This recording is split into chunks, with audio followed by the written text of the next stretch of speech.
The Joe Rogan Experience. I'm hoping so much of what comes out of this is a wake-up call. So much of the newfound understanding and appreciation for the science behind dealing with these diseases, appreciation of healthcare workers and first responders. I mean, if there's any bright lining to this, that's what I'm really hoping for, is that people wake up and recognize the good work that people like you have been doing, and also, that this is where we live in strange times, and these things can happen again, and we need to be prepared, and we need to put a lot of emphasis and effort and thought to that as a whole society.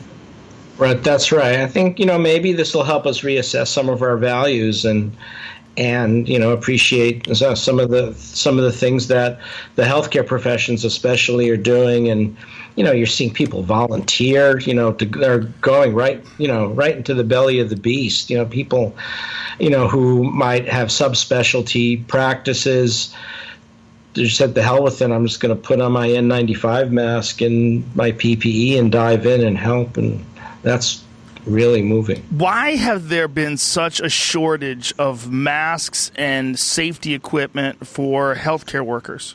Mm-hmm. And how did this ever happen? Well, we didn't get ready for the surge in time. I think, I'm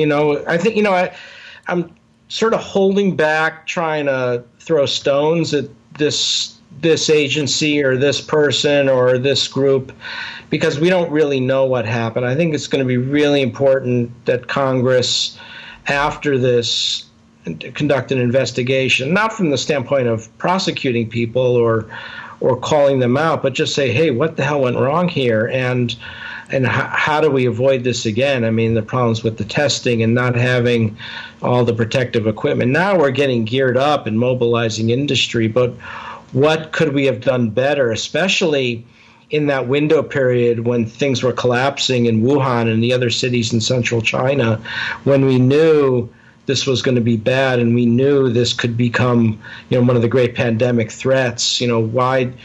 How could we have better used those 6 weeks in order to get ready, and what didn't we do? And now's not the time to do it, because the last thing you want to do is start distracting people and worrying about, congressional hearings and that sort of thing. But when all this is said and done, it has to be done in the right spirit. We have to figure out a way to stop these partisan lines, to say, as a country, we've got to figure out to work together. I know that sounds Pollyannish, but when I was before I moved to Texas a decade ago, I was chair of microbiology at George Washington University for 10 years. And I worked with Congress a lot to get legislation passed around neglected tropical diseases. And it was a different Washington then. I mean, I would go, to Sam Brownback's prayer breakfast. Sam Brownback's governor of Kansas before he was senator from Kansas, very conservative Republican senator, walk across the hall and go talk to Senator Leahy's people from Vermont or Sherrod Brown's people.